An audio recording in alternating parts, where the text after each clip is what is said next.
खाने में जेल में कुछ जो है कैदी जो है बंद है और उनको जो है कुछ मदद करने के लिए एक कोई व्यक्ति आता है, वो उनको जो ठंडा बर्फ डाल के शरबत पिला देता है। तो कैदी सोचता है भाई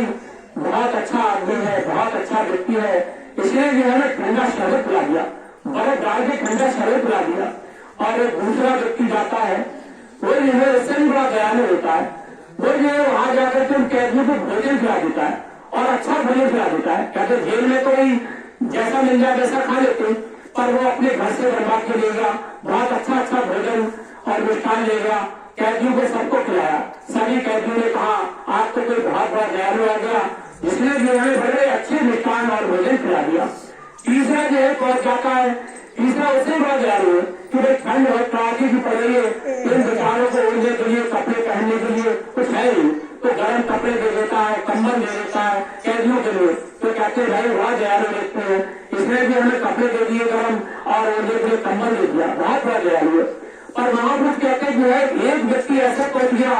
जिसने जो है जिसके पास जो है कैद खाने का जो है कैद खाने में ताला लगा था, जिसमें कैदी बंद थे, वो ताले की चाबी उसके पास थी, उसने जो ताला जो वो चाबी से जो ताला खोल दिया और सारे कैदियों को आजाद कर दिया। तो सबसे बड़ा दयालु जो है वो व्यक्ति था। तो महापुरुष क्या है, वो सबसे बड़े दयालु है जो हमें काल के कैद खाने से निकालने के लिए आए हैं। और काल के कैद खाने से जो है कैसे निकाल कर ले जाते, कहते उनके पास वो चाबी है और वो चाबी भी अपने शिष्यों को दे देते, कहते हैं सुबह शाम रोज जो है परमात्मा का भजन करो, सिमरन करो, क्योंकि तुम्हें कल का भरोसा नहीं,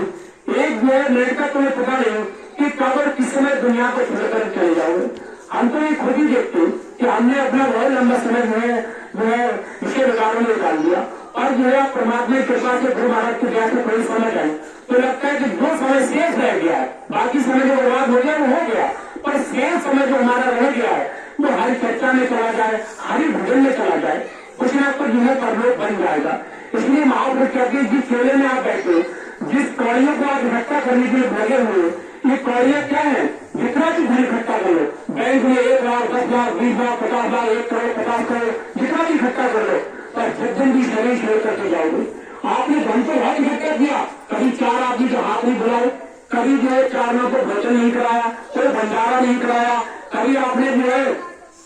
घर पे परमात्मा की चर्चा नहीं कराई, कभी परमात्मा का भजन करने के लिए आपने समय नहीं दिया। दुनिया की दौलत दिन में भी रात में ही कमाने के लगे हुए, चोरी से, ठगी से, बेईमानी से, दबंगई से, किसी भी प्रकार से दौलत मिलने के लिए सारा पैसा कमाया और सारा पैसा कमा करके भी यहाँ से चले गए है। तो जो है भी कहाँ चले, घोर नरकों में चले गए, यमदूतों ने बहुत मार लगाई, फिर ये वहां पछताने से कुछ नहीं होता। ये पैसा कितना भी जमा किया हुआ है, ये वहां रिश्वत देने काम में नहीं आएगा, वहां कोई नेता गति काम नहीं आएगी, बात तो केवल ये हरि के नाम की कमाई काम आएगी। इसलिए महापुरुष हमें जगाने के लिए आते कि भाई आपको ये मानव शरीर मिला है और इस मानव शरीर में रह करके किसी पूर्ण गुरु के पास चले जाओ, जिस गुरु की पहचान बताई कि गुरु माने अंधकार, गुरु माने प्रकाश। कि गुरु किसे कहते हैं कि आंख नीचने के बाद घोर अंधेरी रात हो जाती है और घोर अंधेरी रात में जो है प्रकाश प्रकट हो जाए, प्रकाश में प्रकाश रूपी गुरु का दर्शन हो जाए, समझ लीजिए वही महापुरुष है, उसी के अंदर परमात्मा की पावर काम कर रही है, जो हमें जो है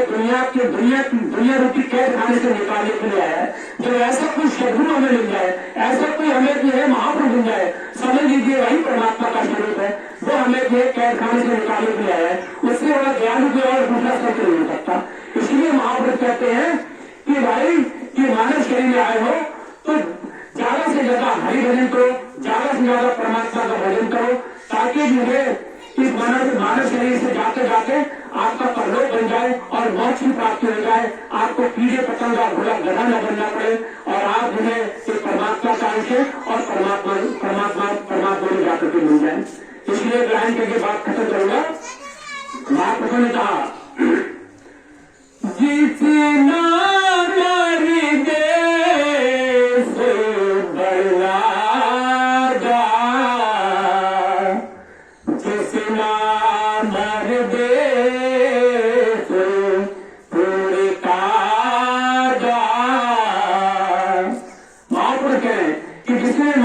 पाने के बाद परमात्मा का भजन कर लिया, सिमरन कर लिया, समझ लीजिए सबसे बड़ा राजा वो है,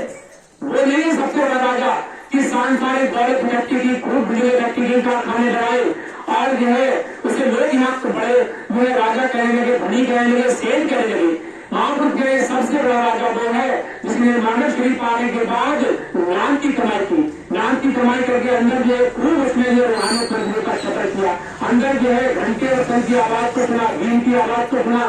11 प्रकार की आवाजों को सुना और अंदर 12 प्रकार को देखा। वो सबसे बड़ा राजा है। इसलिए कह रहे जब कोई ज्ञान की कमाई करता है तो कह रहे उसका कोई काम रुकता नहीं और वो कभी मरने से नहीं डरता। कहता है ये वो कब समय आएगा, कभी साहब ने कहा कब मरूं कब पाऊं